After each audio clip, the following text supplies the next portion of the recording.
Do you like that in-between time, Jonathan, when you have nothing going on, there's like this big question mark in the air, like what am I going to do? Or do you like more certainty?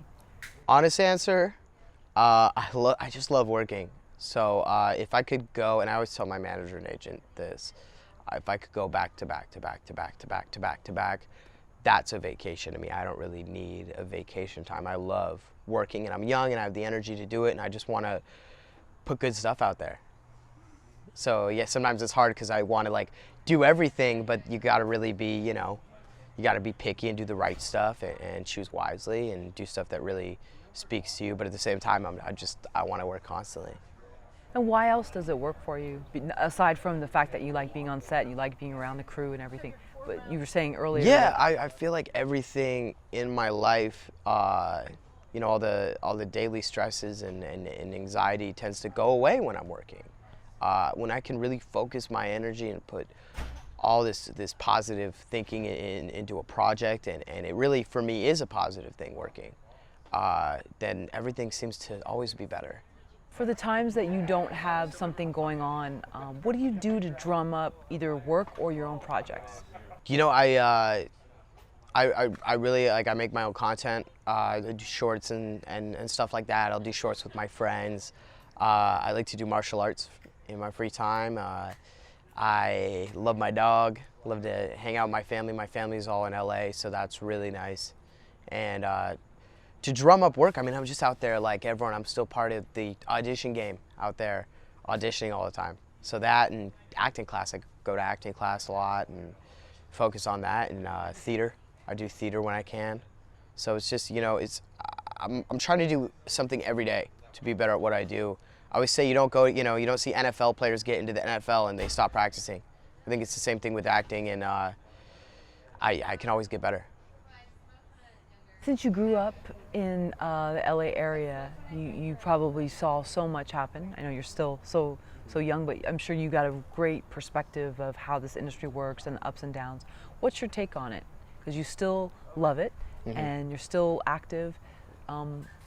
Is there a mantra you tell yourself? Is there a perspective that you have that keeps you feeling fresh about it? There is a certain lifestyle as far as working and constantly being working, and certain goals I have.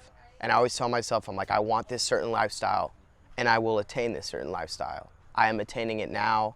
I'm in the process of doing it, and I do something every day to get better at acting. And I think that there's a lot of uncertainty, a lot of stuff that you can't control, but I do everything in my power to control what I can control, and I can control my productivity. I can control getting better at acting. There are things I can control. So every little thing I can do that can, put me up there, make me a better artist, a better person, I try to do that. How does martial arts come into play? Well, I mean, it's nice to decompress and hit some shit, I mean, be honest, it can be really stressful being an actor and not knowing when your next job is. And it's nice to go do something that I work at and I get better, and it's such a tangible thing. Like, I do it and I rise through the ranks, and you're gonna rise through the ranks because you work hard. Acting's not really a certain thing like that. It's just you do what you can. But with martial arts, it's like I think it also keeps me humble because I spar. I go really hard, and there's always out there. There's always someone who can kick your ass, and I think it's definitely humbled me a lot because and also made me more confident in a lot of ways and made me more centered. But it's for decompression and humility, and some people go to therapy. I go to martial arts. When did you start martial arts? Oh man, I started like when I was 7, and I took a while off because I did all the childhood sports like baseball, basketball, and then in high school I played water polo. And then after my 3rd year of water polo, I had some friends who were getting into Brazilian Jiu-Jitsu, and I'd done that as a kid, and I just started doing it again, and I fell back in love with it, and I've been doing it since my junior year of high school when I was, I think, like 15. I'm like 24 now, so been doing it for a while. And then I started kickboxing recently, and I've done a little wrestling too. Would you advise other actors to always have a hobby or always have something else? Because it sounds like the martial arts, you can kind of like maybe forget about entertainment for a while and just focus on that. Yeah, I think you gotta have other stuff in your life, definitely. It makes you more whole, it makes you a more interesting person. And I think it's also important to have friends who are not in the industry. Like I have a lot of friends who I just go and I just shoot the shit with and I can have fun with, and I don't necessarily talk about my career at all or what I'm doing or what I'm not doing, or it's nice to have that you know, that normalcy. Right, where people see you as a Yeah, human, it's not just like, like oh, the what dude your who goes to my credits. gym, you know, and the dude I train with, not the actor or the guy pursuing a career. Now, the film Limelight is about many things, but it's about narcissism and Hollywood, and you know, with this element of social media that, especially everyone in your generation, is just, they were pretty much born into it. What's your feeling about that? Because as an actor, you have to do social media, you have to promote yourself. Yeah. But is there a time when you say, you know what, I'm not going to look at the phone? Yeah. That's a tough thing. I mean, there are positive and negatives of anything in the industry, but especially with social media, I have so many people say such wonderful things to me, and so many people who don't. So many people, you know, say nasty things to you on Twitter or whatever, and you just kind of got to put it aside and be grateful for the people who are really nice and really supportive of what you do. I mean, there's Instagram and Twitter, and I'm on both. I wasn't crazy about it at first. I was a little later to get on Twitter and Instagram. The reason I do it is mostly so that I have this audience, so that when I do have projects, people will listen or watch or tweet or retweet. Other than that, I mean, sometimes it's not really my favorite thing to do. You know, I do it a lot just because I think it's really now part of, it's ingrained in the industry now, and I think that it is important for the fact that I want the people who follow me to know that I'm an okay guy also. I think that's cool to show them on Instagram, show them like, this is me playing with my dog, this is my girlfriend, this is my family, you know, important stuff to me. And I think it's interesting. There is another side of it though, where I think that the interesting thing that used to be about movie stars, and I think it's made kind of the whole allure of movie stars disappear a little bit, because, you know, when there was James Dean, when there was Steve McQueen, people didn't know what they were doing in their private life. And now you have TMZ and you have Twitter, and you can always find out, and that's something that's sad, that's a little bit lost. I think it's really fascinating when you don't know that much about a person. So I mean, there is a lot I keep off of it. No one will really, they'll know elements of the true me, but I don't think anyone's really gonna know who I am ever in my career, like really know me, because I would rather keep it that way. There's a lot that I'd rather keep in my private life. Which is interesting, because I think that probably only comes from having people try to access you, because I see a lot of people the opposite. Maybe they haven't had that and they want to show everything. And it's 5 minutes from now, look at this. And is that somewhat what the film is about as well? I mean, I'm not sure. Yeah, I think that an important part of the film is just that it's nice to see a story where they kind of explore that, where they show you maybe what you look like to other people. It's kind of turning the camera around at people. You know, they're so busy, so focused on taking pictures with their friends or taking pictures of themselves that they don't notice maybe what it looks like to an outside perspective. And at the same time, like I was saying, there are positive things about social media. Like I said, I get to show that I'm an okay dude, I'm a family-oriented guy. But at the same time, I don't know, certain parts of privacy trip me out a little, and I don't want to really give up everything. And I think there are people who are willing to, there are people who crave more attention than others, definitely, and I think that's become a part of it, where I notice, especially young artists my age, focusing more on that, more on the branding of themselves and really the talent. And this project really explores that, which is cool, about what it means to be a star and what it means to be an actor, and how people in the industry view it and how people outside the industry view it. Tell me your character's name again in the film. I'm playing Rocky, and I'm playing Miles Chance, the main character. I'm playing his friend in it, but his Hollywood friend. Oh, interesting. And is that a frenemy? You know what? I never really judged my characters.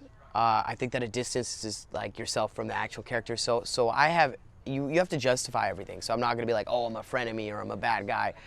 I'm a dude who has his reasons for what he does. You know, there's a reason, obviously, for better or worse, that I'm friends with him. But I don't know what to really call it besides, you know, a Hollywood friend. I'll leave it at that.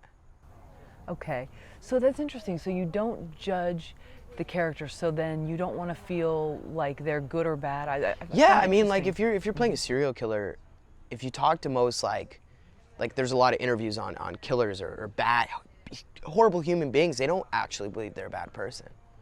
They have a justification, and so I think every person. I mean, that's in a really extreme case, but I think that when you're playing a certain character, you can't really.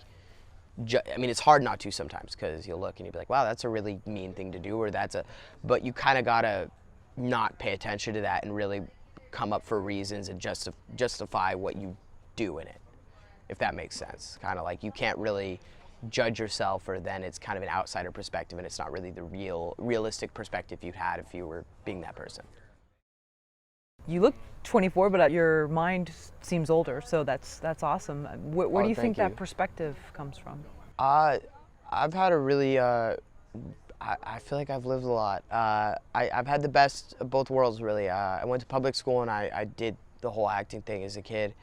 And I got to live in different countries and, I don't know, talk to a lot of people, meet a lot of people. And I've really, really great parents, and I think just the environment, being able to travel so much, being able to meet so many people and have a lot of experiences, just given me a perspective. But I mean, there's always, I don't, you know, look at myself and be like, oh wow, I'm wise. I really think there's a lot I could learn, and there's, you know, a lot of things I could prove about me and improve upon and try to expand and try to learn. But I don't know, it's just interesting growing up and kind of having a life in the industry and then a totally different private life.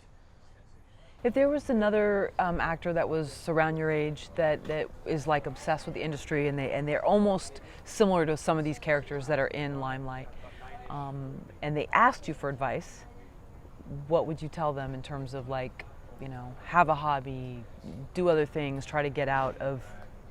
I would, to be completely honest, I'd say, you know what? It's easy to find yourself falling into that. You know, I've been guilty of that before, where I'm like, wow, I'm way too focused on what other people think about me, what I need to be doing right now, where I guess I would just say live in the moment. You know, I'm 24 years old, I still got to remember that, and I still got to remember to have fun with my life and hang out with my friends and not be like, what's next, what am I doing next, push harder, you can do better. You got to have that certain element, but you also got to be a human and not an industry robot. And I think it would be just live in the moment. I think that would be my advice. For me, this is just as someone that's Generation X, I see a lot of millennials that seem more competitive, and maybe it's just because the world has tightened up and everything's now more competitive. What's your feeling about competition? Because there's good and bad to it, and sometimes people do get wrapped up, and I think we've all been guilty of it. I think that acting, people tend to think of it as a competitive thing, but I've been really trying to make a conscious effort, because I've been guilty of that, to not look at other people and I mean, you can look and admire and be like, wow, that guy, he's my age and he did a brilliant job in this. But I can't compare myself to anyone else's path, because the interesting thing about the entertainment industry is everybody has a different path. I'm really competitive with myself. You know, I know I can do better. I know I can be better. I know I can work harder. So I'm really just competitive with myself and competitive. I hold myself to a high standard as far as work ethic and trying to improve all the time. And also there's a certain, you know, like I said, there's a certain lifestyle as far as working all the time. That's the lifestyle I want. I want to be working a lot. I want to be working on great stuff and doing great work. And it's hard to balance that and then, you know, not try to be good. You know, acting's about living in it, and you can't try to be good or you're not really doing a good job at acting. So it's hard to balance those two. If you had an 18-year-old brother who was thinking about getting into the industry and wanted sort of a big brother talk, what would you say to him? Treat it like a job, you know, as far as, let me try to rephrase that. Treat it like the hours of a job. Spend that many hours a day trying improve yourself as an actor, and focus more on classes than on social media. Focus more on actually trying to be good at what you do. And I think that as much as there is a lot of uncertainty to acting and there is some luck involved, I think a lot has to be said for people who just work their ass off. I've seen a lot of people who work their ass off rise to the top and maybe, not even, start, they didn't know, like, I hate when people say, oh, you got to know someone to start in the industry. You don't. The thing is, you got to work hard. Oh, there's a puppy who just came by. Hey, puppy. You gotta work hard. I think that's the most important thing. Right. And our viewers may not know this, but it's like, what, 2 in the morning right now? And Yeah, we're doing an it's 2 in the interview. morning. Yeah. I did another movie and I had 2 days home, and then I started this. So it's been an adventure. Maybe that's why I'm open and I'm talking so much. Maybe I'm just really tired. What's your typical day like? If let's say you're not on set, like what time do you usually get up and what do you do? Monday, Wednesday, Friday, I get up at 6 in the morning and I go and I work out. One of my best friends is a trainer, and try to stay in really good shape. And I do that. I read scripts. I go to jiu-jitsu. I go to kickboxing. I have acting class at night. And then I do it all over again, and it's variations on that. My life is very much martial arts, acting class, and auditions, I guess, and family and my girlfriend. It's pretty simple. And it sounds like you're very disciplined. Does that come from the martial arts, or did you see that from one of your parents? I think that it does a lot come from the martial arts. I think it gives you a certain work ethic, but I think the biggest thing that influences me is wanting it really badly.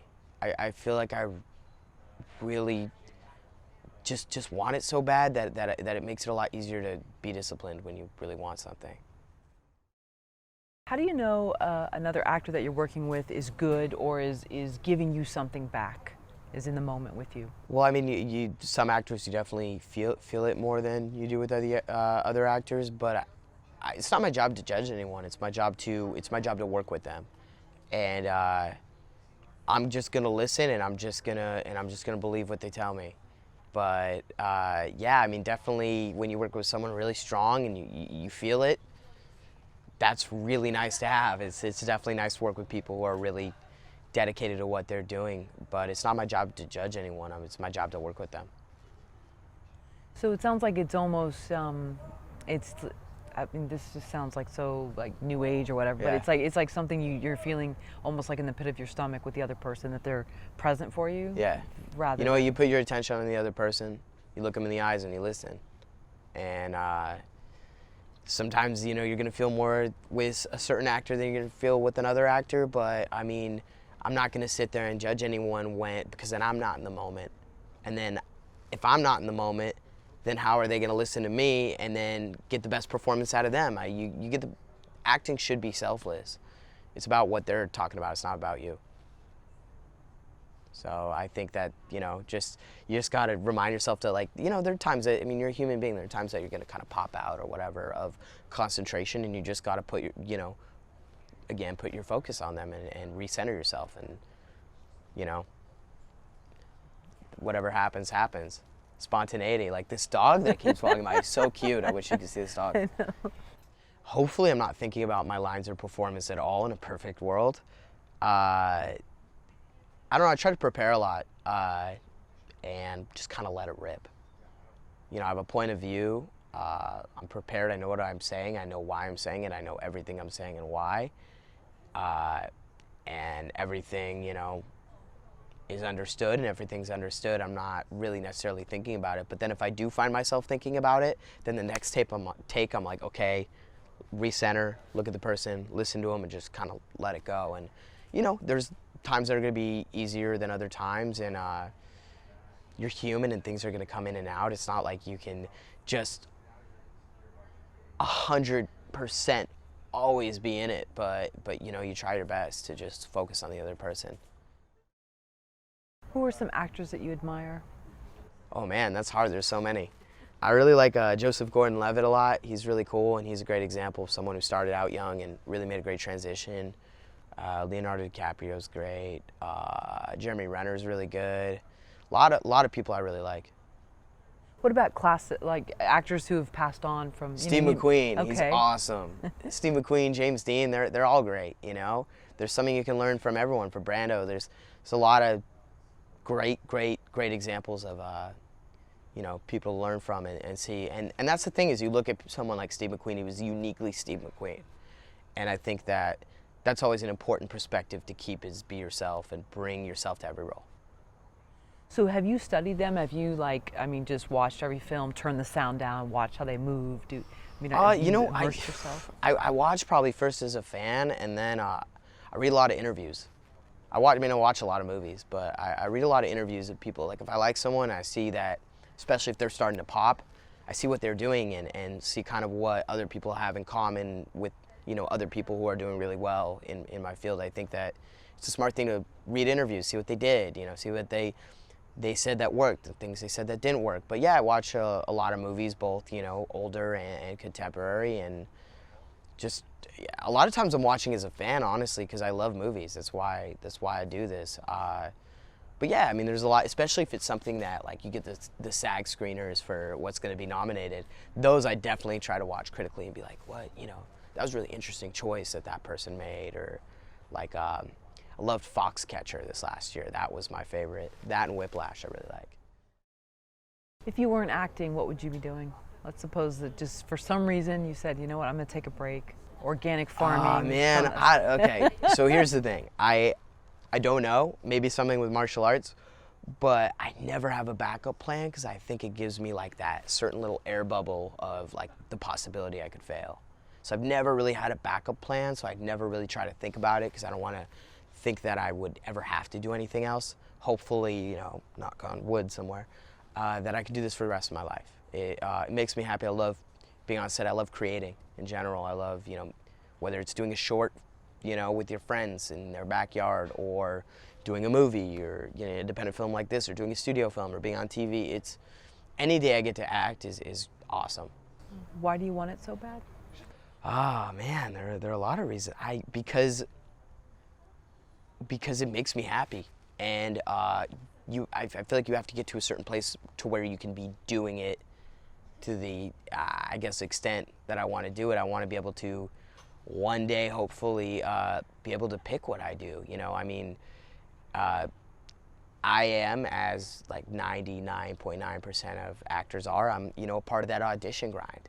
I want it so bad, because one day I want to be able to go, you know, I really want to do this. I really want to do this, and at least my name be in the discussion of, you know, even if I still have to audition for it, if it's, you know, if I'm on their top list of people, that would be really cool. But I want to be able to do what I want one day. So I think that's probably the main reason I want it really, really badly. So bad.